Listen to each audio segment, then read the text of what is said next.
रामायण का हिंदू धर्म में एक विशिष्ट स्थान है। मनुष्य जाति के जीवन और उसके कर्मों का विशेष प्रकार से रामायण में विवरण दिया गया है। इसमें भगवान राम और देवी सीता के जन्म एवं जीवन यात्रा का वर्णन है। हम में से अधिकांश लोगों को रामायण की कहानी पता है, लेकिन इस महाकाव्य से जुड़े कुछ ऐसे भी रहस्य हैं जिनके बारे में लोगों को जानकारी अभी भी नहीं है। आज हम इस वीडियो में उन्हीं रहस्यों के बारे में जानेंगे। इस जानकारी के लिए वीडियो को लास्ट तक देखिएगा। वीडियो अच्छी लगे तो लाइक और ज़्यादा से ज़्यादा शेयर करिएगा। और हाँ, अगर चैनल पे नए आए हैं तो चैनल को सब्सक्राइब करना मत भूलिएगा और कमेंट बॉक्स में जय श्री राम जरूर लिखिएगा। दोस्तों, ऐसा माना जाता है कि मूल रामायण की रचना ऋषि वाल्मीकि जी के द्वारा की गई थी, लेकिन कई अन्य संतों और वेद पंडितों जैसे कि तुलसीदास, संत एकनाथ आदि ने भी इसके अन्य संस्करणों की रचना की है। हालांकि प्रत्येक संस्करण में अलग-अलग तरीके से कहानी का वर्णन किया जाता है, लेकिन मूल रूपरेखा एक ही है। ऐसा माना जाता है कि रामायण की घटना चौथी और 5वीं शताब्दी ईसा पूर्व की है। दोस्तों, रामायण का पहला रहस्य है, रामायण के हर 1000 श्लोक के बाद आने वाले पहले अक्षर से बनता है गायत्री मंत्र। जी हाँ, गायत्री मंत्र में 24 अक्षर होते हैं और वाल्मीकि रामायण में 24,000 श्लोक है। रामायण के हर 1000 श्लोक के बाद आने वाले पहले अक्षर से ही गायत्री मंत्र बनता है। यह मंत्र इस पवित्र महाकाव्य का सार है। गायत्री मंत्र को सर्वप्रथम ऋग्वेद में उल्लिखित किया गया है। रामायण का दूसरा रहस्य है, श्री राम के माता पिता और भाइयों के बारे में तो प्रायः सभी लोग जानते हैं, लेकिन बहुत कम लोगों को ये मालूम है कि राम की एक बहन भी थी जिनका नाम था शांता। वे आयु में चारों भाइयों से काफी बड़ी थी। उनकी माता कौशल्या थी।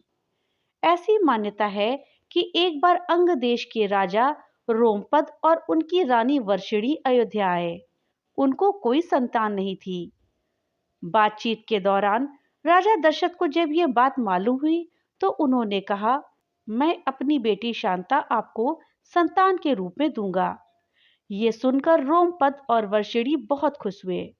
उन्होंने बहुत स्नेह से उनका पालन पोषण किया और माता पिता के सभी कर्तव्य निभाए। एक दिन राजा रोमपद अपनी पुत्री से बातें कर रहे थे। उसी समय द्वार पर एक ब्राह्मण आए और उन्होंने राजा से प्रार्थना की कि वर्षा के दिनों में वे खेतों की जुताई में राज दरबार की ओर से मदद प्रदान करें। राजा को यह सुनाई नहीं दिया और वे पुत्री के साथ बातचीत करते रहे। द्वार पर आए नागरिक की याचना न सुनने से ब्राह्मण को बहुत दुख हुआ और वे राजा रोमपद का राज छोड़कर चले गए। वे ब्राह्मण इंद्र के भक्त थे। अपने भक्त की ऐसी अनदेखी पर इंद्रदेव राजा रोमपद पर क्रुद्ध हुए और उन्होंने उनके राज्य में पर्याप्त वर्षा नहीं की। इससे खेतों में खड़ी फसलें मुरझाने लगी। इसी संकट की घड़ी में राजा रोमपद ऋष्यशृंग ऋषि के पास गए और उन्होंने उनसे उपाय पूछा। ऋषि ने बताया कि वे इंद्रदेव को प्रसन्न करने के लिए यज्ञ करें। ऋषि ने यज्ञ किया और खेत खलिहान पानी से भर गए। इसके बाद ऋष्यशृंग ऋषि का विवाह शांता से हो गया और वे सुखपूर्वक रहने लगे। बाद में ऋष्यशृंग ने ही दशरथ के पुत्र की कामना के लिए पुत्र कामेष्टि यज्ञ करवाया। जिस स्थान पर उन्होंने यज्ञ करवाया था वो स्थान अयोध्या से लगभग 39 किलोमीटर पूर्व में है और वहां आज भी उनका आश्रम है और उनकी तथा उनकी पत्नियों की समाधि बनी हुई है। रामायण का तीसरा रहस्य है, राम को भगवान विष्णु का अवतार माना जाता है, लेकिन आपको पता है कि उनके अन्य भाई किनके अवतार थे? लक्ष्मण को शेषनाग का अवतार माना जाता है, जो क्षीर सागर में भगवान विष्णु का आसन है, जबकि भरत और शत्रुघ्न को क्रमशः भगवान विष्णु के द्वारा हाथों में धारण किए गए सुदर्शन चक्र और शंखशैल का अवतार माना जाता है। रामायण का चौथा रहस्य है, हम में से अधिकांश लोगों को पता है कि राम का सीता से विवाह एक स्वयंवर के माध्यम से हुआ था। उस स्वयंवर के लिए भगवान शिव के धनुष का इस्तेमाल किया गया था, जिस पर सभी राजकुमारों को प्रत्यंचा चढ़ाना था। लेकिन बहुत कम लोगों को पता होगा कि भगवान शिव के उस धनुष का नाम पिनाक था। रामायण का 5वां रहस्य है, ऐसा माना जाता है कि वनवास के 14 वर्षों के दौरान अपने भाई और भाभी की रक्षा करने के उद्देश्य से लक्ष्मण जी कभी नहीं सोते थे। इसके कारण उन्हें गुदाकेश के नाम से भी जाना जाता है। वनवास की पहली रात को जब राम और सीता सो रहे थे, तो निद्रा देवी लक्ष्मण के सामने प्रकट हुई। उस समय लक्ष्मण ने निद्रा देवी से अनुरोध किया कि उन्हें ऐसा वरदान दे कि वनवास के 14 वर्षों के दौरान उन्हें नींद न आए और वो अपने प्रिय भाई और भाभी की रक्षा कर सके। निद्रा देवी इस बात से प्रसन्न होकर बोली कि अगर कोई तुम्हारे बदले 14 वर्षों तक सोए तो यह वरदान तुम्हें प्राप्त हो सकता है। इसके बाद लक्ष्मण की सलाह पर निद्रा देवी लक्ष्मण की पत्नी और सीता की बहन उर्मिला के पास पहुंची। उर्मिला ने लक्ष्मण के बदले सोना स्वीकार कर लिया और पूरे 14 वर्षों तक सोती रही। रामायण का 6वां रहस्य है, रामायण महाकाव्य की कहानी के बारे में हम सभी जानते हैं कि राम और सीता लक्ष्मण के साथ 14 वर्षों के लिए वनवास गए थे और राक्षसों के राजा रावण को हराकर वापस अपने राज्य लौटे थे। हम में से अधिकांश लोगों को पता है कि राम, लक्ष्मण और सीता ने कई साल वन में बिताए थे, लेकिन कुछ ही लोगों को उस वन के बारे में जानकारी होगी। उस वन का नाम दंडकारण्य था, जिसमें राम, सीता और लक्ष्मण ने अपना वनवास बिताया था। ये वन लगभग 35,600 वर्ग मील में फैला हुआ था, जिसमें वर्तमान छत्तीसगढ़, उड़ीसा, महाराष्ट्र और आंध्र प्रदेश के कुछ हिस्से शामिल थे। उस समय ये वन सबसे भयंकर राक्षसों का घर माना जाता था, इसलिए इसका नाम दंडकारण्य था, जहां दंड का अर्थ सजा देना और अरण्य का अर्थ वन है। रामायण का 7वां रहस्य है, पूरे रामायण की कहानी में सबसे पेचीदा प्रकरण लक्ष्मण रेखा प्रकरण है, जिसमें लक्ष्मण वन में अपनी झोपड़ी के चारों ओर एक रेखा खींचते हैं। जब सीता के अनुरोध पर राम हिरण को पकड़ने और मारने की कोशिश करते हैं, तो वह हिरण राक्षस मारीच का रूप ले लेता है। मरने के समय में मारीच राम की आवाज में लक्ष्मण और सीता के लिए रोता है। ये सुनकर सीता लक्ष्मण से आग्रह करती हैं कि वो अपने भाई की मदद के लिए जाए, क्योंकि ऐसा प्रतीत होता है कि उनके भाई किसी मुसीबत में फंसे हैं। पहले तो लक्ष्मण सीता को अकेले जंगल में छोड़कर जाने को राजी नहीं हुए, लेकिन बार बार सीता के द्वारा अनुरोध करने पर वो तैयार हो गए। इसके बाद लक्ष्मण ने झोपड़ी के चारों ओर एक रेखा खींच दी और सीता जी से अनुरोध किया कि वो रेखा के अंदर ही रहे, और यदि कोई बाहरी व्यक्ति इस रेखा को पार करने की कोशिश करेगा तो वो जलकर भस्म हो जाएगा। इस प्रकरण के संबंध में अज्ञात तथ्य यह है कि इस कहानी का वर्णन ना तो वाल्मीकि रामायण में है और ना ही रामचरितमानस में है, लेकिन रामचरितमानस के लंका कांड में इस बात का उल्लेख रावण की पत्नी मंदोदरी के द्वारा किया गया है। रामायण का 8वां रहस्य, रावण सभी राक्षसों का राजा था। उसके 10 सिर थे। भगवान शिव के प्रति उसकी दृढ़ आस्था थी। इस बात की पुख्ता जानकारी है कि रावण बहुत ही विद्वान था। उसने वेदों का अध्ययन किया था।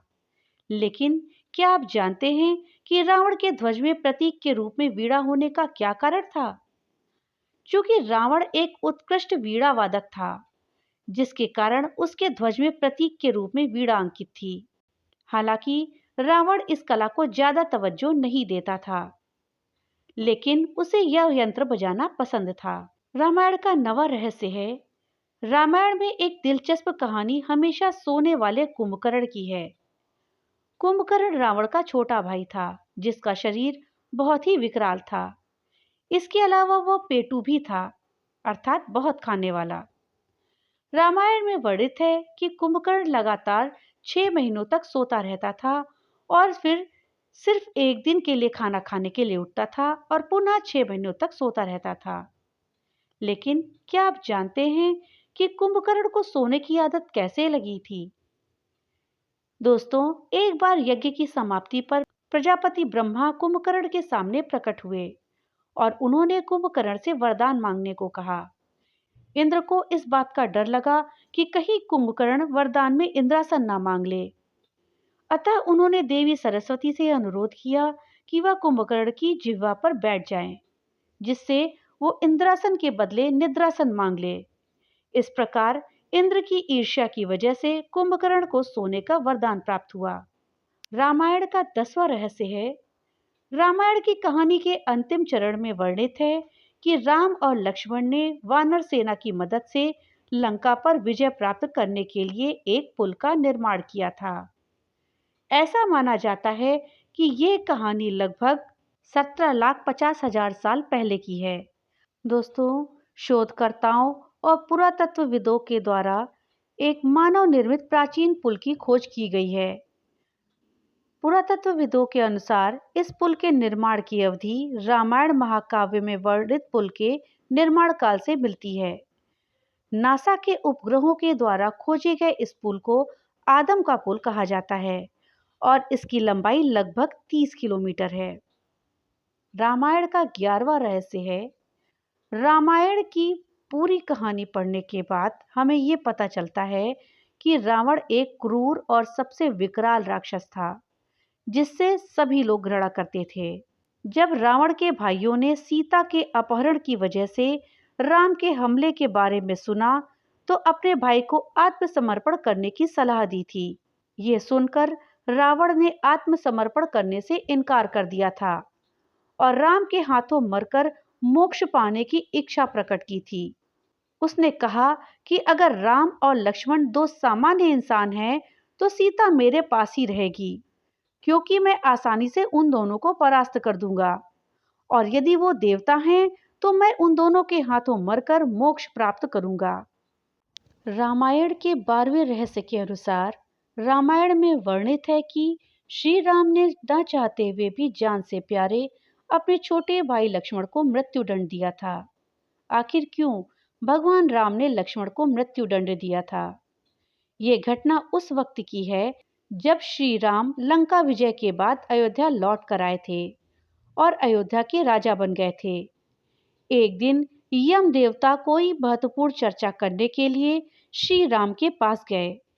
चर्चा प्रारंभ करने से पूर्व उन्होंने भगवान राम से कहा कि आप मुझे वचन दें कि जब तक मेरे और आपके बीच में वार्तालाप होगी, हमारे बीच में कोई नहीं आएगा, और जो कोई आएगा उसे आप मृत्युदंड देंगे।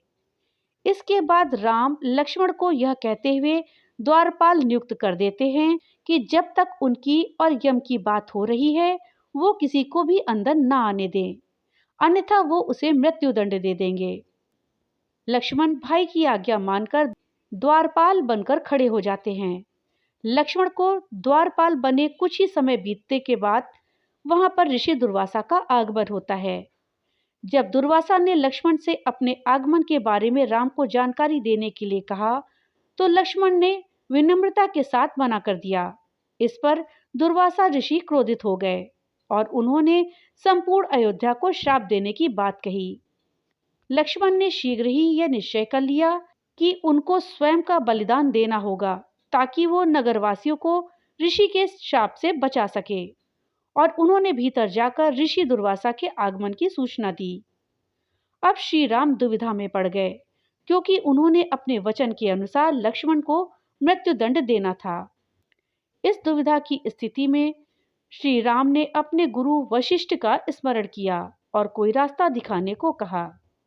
गुरुदेव ने कहा कि अपनी किसी प्रिय वस्तु का त्याग उसकी मृत्यु के समान ही है, अतः तुम अपने वचन का पालन करने के लिए लक्ष्मण का त्याग कर दो। लेकिन जैसे ही लक्ष्मण ने यह सुना, तो उन्होंने राम से कहा कि आप भूल कर भी मेरा त्याग नहीं करना। आपसे दूर रहने से तो ये अच्छा है कि मैं आपके वचन का पालन करते हुए मृत्यु को गले लगा लूं। ऐसा कहकर लक्ष्मण ने जल समाधि ले ली। रामायण के 13वें रहस्य के अनुसार ऐसा माना जाता है कि जब सीता ने पृथ्वी के अंदर समाहित होकर अपने शरीर का परित्याग कर दिया, तो उसके बाद राम ने सरयू नदी में जल समाधि लेकर पृथ्वी लोक का परित्याग किया था। रामायण के 14वें रहस्य के अनुसार वर्णमाला का श अक्षर रामचरितमानस में नहीं आया है। यह केवल संस्कृत के श्लोक में ही प्रयोग हुआ है। इस अक्षर के प्रयोग न होने का कारण ये है कि रामचरितमानस अवधी भाषा में है और अवधी भाषा में श का प्रयोग नहीं किया जाता है। इस अवधी भाषा में केवल सा और श का ही प्रयोग किया जाता है, इसलिए श शब्द रामचरितमानस में कहीं भी प्रयोग नहीं किया गया है। दोस्तों, इन 14 रहस्यों के अलावा अन्य भी कई रहस्य रामायण के विषय में हैं, जैसे भगवान राम विष्णु के 7वें अवतार हैं। रामचरितमानस में राम को शिव जी की पूजा करते हुए बताया गया है। रामचरितमानस में राम शब्द कुल मिलाकर 1443 बार आया है। 10,000 साल तक अयोध्या में राजा के रूप में राम जी को ही नियुक्त किया गया। राम नाम रघु राजवंश के गुरु महर्षि वशिष्ठ ने दिया था। रामचरितमानस को तुलसीदास जी ने 15वीं शताब्दी में कलयुग में अवधि में लिखा था। महाराजा दशरथ की 350 रानियां थीं, जिनमें 3 प्रमुख थीं। रामचरितमानस में सीता शब्द 147 बार आया है। रावण को नंदी बैल ने श्राप दिया था कि बंदर तेरे विनाश का कारण बनेंगे। दोस्तों, रामायण में बताया गया है कि रावण को मारने लंका जाते समय रास्ते में आए समुद्र को पार करने के लिए भगवान राम ने एकादशी का व्रत किया था। राम और रावण का युद्ध अश्विन शुक्ल पक्ष की तृतीया तिथि से आरंभ होकर 8 दिनों तक चलकर दशमी को रावण वध तक हुआ था। रामचरितमानस में कोटि शब्द कुल 125 बार आया है। रावण के सैनिकों की संख्या 72 करोड़ थी। लंका में श्री राम जी कुल 111 दिन तक रहे। रामचरितमानस में मंदिर शब्द 35 बार आया है। लंका में सीता जी कुल 435 दिनों तक रही। रामचरितमानस में श्लोकों की कुल संख्या 27 है। महाराजा दशरथ की कुल उम्र 60,000 वर्ष की थी। रामचरितमानस में चौपाई की संपूर्ण संख्या 4,608 है। रामचरितमानस में दोहों की कुल संख्या 1,074 है। रामचरितमानस में सोरठों की कुल संख्या 207 है। रामचरितमानस में सुमंत की कुल उम्र थी 9,999 वर्ष। रामचरितमानस में छंदों की कुल संख्या 86 है। रामचरितमानस में वैदेही शब्द कुल 51 बार आया है। सुग्रीव में 10,000 हाथियों के बराबर ताकत थी। सीता मात्र 33 वर्ष की उम्र में श्री राम जी की रानी बनी थी। रामचरितमानस रचना के समय तुलसीदास की लगभग उम्र 77 वर्ष की थी। रावण के पुष्पक विमान की चाल 400 मील प्रति घंटा थी। रामादल व रावण दल का युद्ध लगभग 87 दिन तक चला था।